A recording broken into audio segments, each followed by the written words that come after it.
ويستفتونك في النساء قل الله يفتيكم فيهن وما يتلى عليكم في الكتاب في يتامى النساء اللاتي لا تؤتونهن ما كتب لهن وترغبون أن تنكحوهن والمستضعفين من الولدان وأن تقوموا لليتامى بالقسط وما تفعلوا من خير فإن الله كان به عليما وإن امرأة خافت من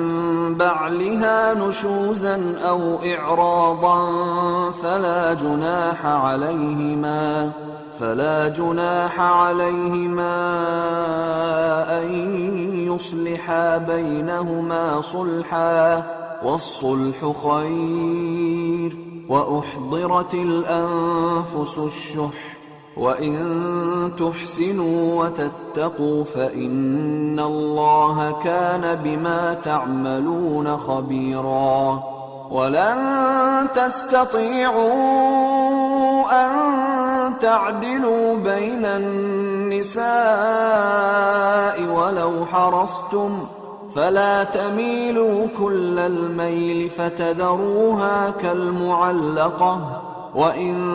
تصلحوا وتتقوا فإن الله كان غفورا رحيما وإن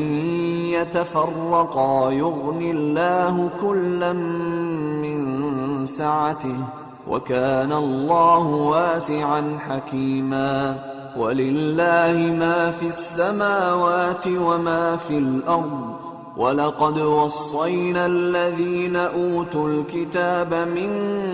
قبلكم وإياكم أن اتقوا الله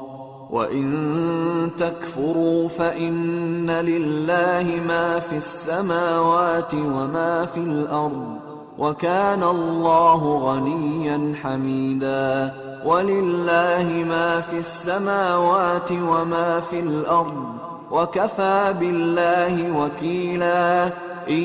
يشأ يذهبكم أيها الناس ويأت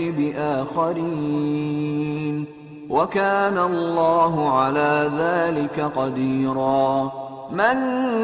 كان يريد ثواب الدنيا فعند الله ثواب الدنيا والآخرة وكان الله سميعا बसीरा। ऐ पैगंबर, लोग तुमसे यतीम औरतों के बारे में फतवा तलब करते हैं। कह दो कि अल्लाह तुमको उनके साथ निकाह करने के मुआमले में इजाजत देता है और जो हुक्म इस किताब में पहले दिया गया है वो उन यतीम औरतों के बारे में है जिनको तुम उनका हक तो देते नहीं और ख्वाहिश रखते हो कि उनके साथ निकाह कर लो, और नीज बेचारे बेकस बच्चों के बारे में। और यह भी हुक्म देता है कि यतीमों के बारे में इंसाफ पर कायम रहो और जो भलाई तुम करोगे तो बेशक अल्लाह उसको जानता है। और अगर किसी औरत को अपने खाविंद की तरफ से ज्यादती या बेरुखी का अंदेशा हो तो मियां बीवी पर कुछ गुनाह नहीं कि आपस में किसी करारदाद पर सुलह कर लें, और सुलह खूब चीज है और तबीयतें तो खुद गरजी की तरफ माइल होती ही हैं। और अगर तुम नेकुकारी और परहेजगारी करोगे तो अल्लाह तुम्हारे सब कामों से वाकिफ है। और तुम खा कितना ही चाहो बीवियों में हरगिज अदल नहीं कर सकोगे, तो ऐसा भी ना करना कि एक ही की तरफ ढल जाओ और दूसरी को ऐसी हालत में छोड़ दो कि गोया अधर में लटक रही है। और अगर आपस में मुसालहत कर लो और परहेजगारी करो तो अल्लाह बख्शने वाला है, बड़ा मेहरबान है। और अगर मियां बीवी एक दूसरे से जुदा हो जाएं तो अल्लाह हर एक को अपनी वुसअत से गनी कर देगा और अल्लाह कुशाइश वाला है, हिकमत वाला है। और जो कुछ आसमानों में और जो कुछ जमीन में है सब अल्लाह ही का है।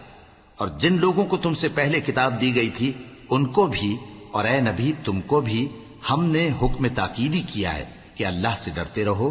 और अगर तुम लोग कुफ्र करोगे तो समझ रखो कि जो कुछ आसमानों में और जो कुछ जमीन में है सब अल्लाह ही का है और अल्लाह बेनियाज है, लायक हम्दो सना है।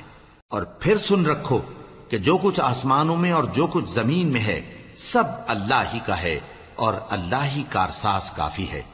لوگو، اگر وہ چاہے تو تم کو فنا کر دے اور تمہاری جگہ اور لوگوں کو پیدا کر دے، اور اللہ اس بات پر پوری طرح قادر ہے۔ جو شخص دنیا ہی کے ثواب کا طالب ہو تو اسے معلوم ہو کہ اللہ کے پاس دنیا اور آخرت دونوں کا ثواب موجود ہے، اور اللہ سنتا ہے، دیکھتا ہے۔